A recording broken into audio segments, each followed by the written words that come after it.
Okay, so I would go in there and, get her picture of water filled up, get her a cup, um, make sure she had all her, last medications of the night. Um, if she needed to be changed, I changed her. If she needed her sheets changed, whatever, And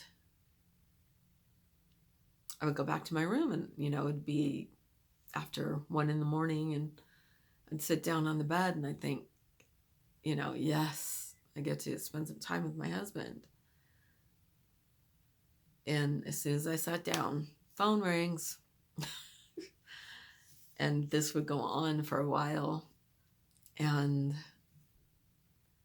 um, and then when I'd get up the next day, it would be the same thing. I'd first thing go into her room, get her medications, get her water, get her, cleaned up if she needed that, get her a shower, whatever, do her laundry.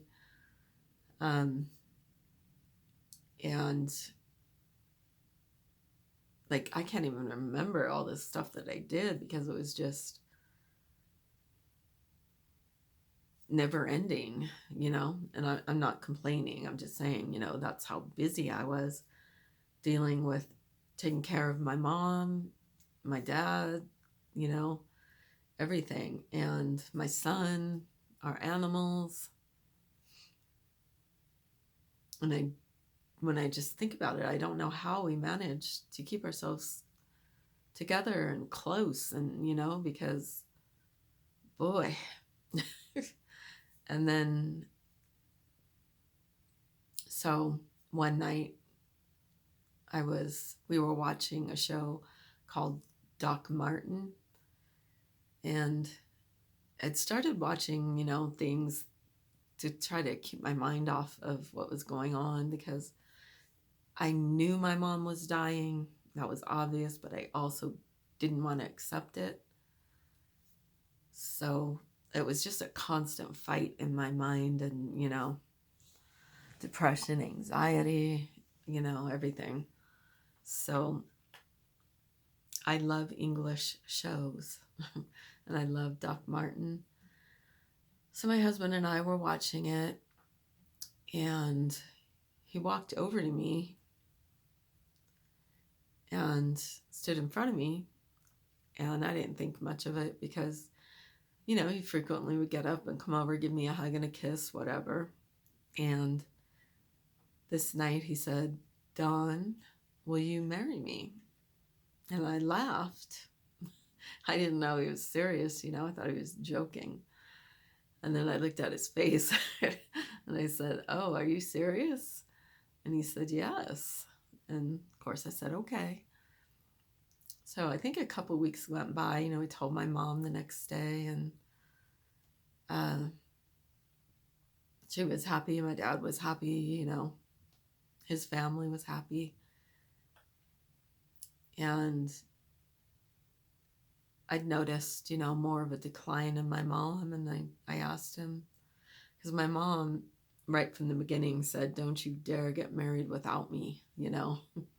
She knew that we were going to end up together. And so, I told her we won't. So I asked my husband this one night, "Do you think that we should get married soon because of mom?" And he said, "Yes, I do." So that Monday we went and started getting everything, going. We got a wedding date, which was December 10th, 2016. And I put a notice on Facebook, saying, "This is the date and the time, do you want to be here? Be here." And so it was another blizzard. And I was thinking, gosh, people aren't going to make it. There's no way. But certain people that really loved us and stood with us, they freaking made it. I don't know how, but they did. Um, his dad, his sister, her boyfriend, our friends, mainly all the ones that I had met through my husband, like his best friends, um, they all made it. And, when a lot of people think about their weddings, they always think, oh, if I could do it over, I'd do this, that, and the other thing. And, but when I think about it, it's just so perfect, couldn't have asked for anything better, especially in the middle of a blizzard. And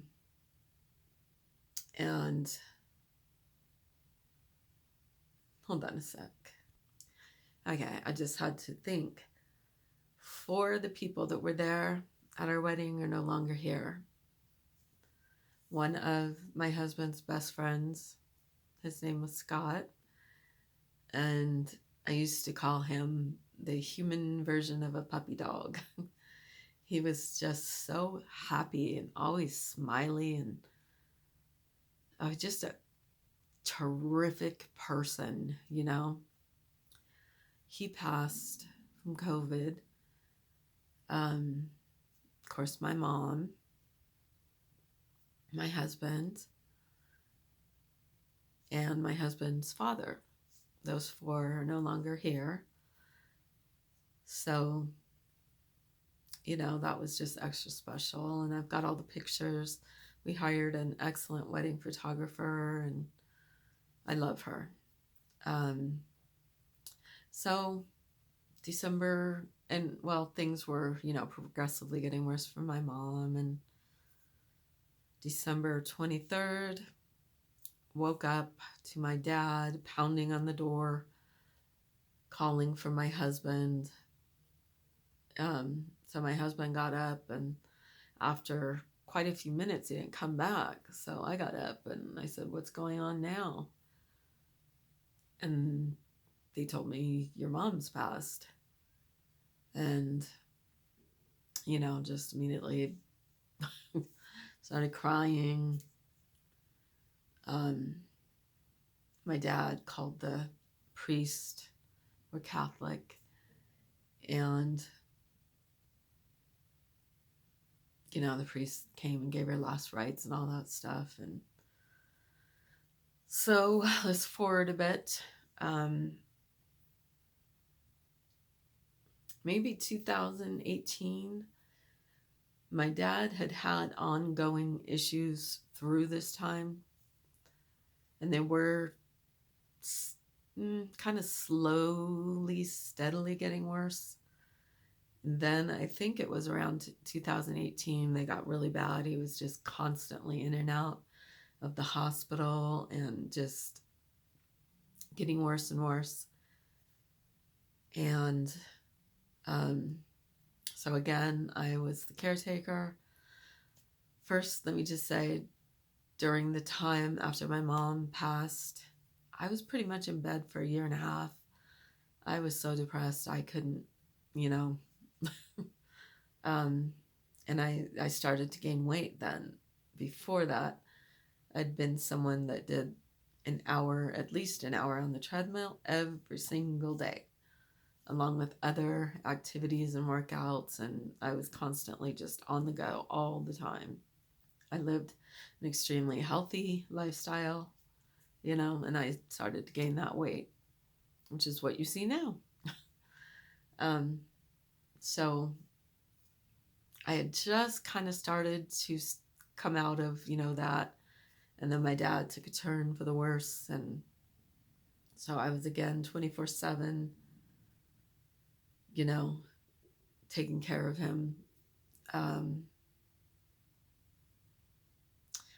That was an extremely stressful time too. There was an extra amount of stress from something that I'm not going to speak about, but it involved another person in our family.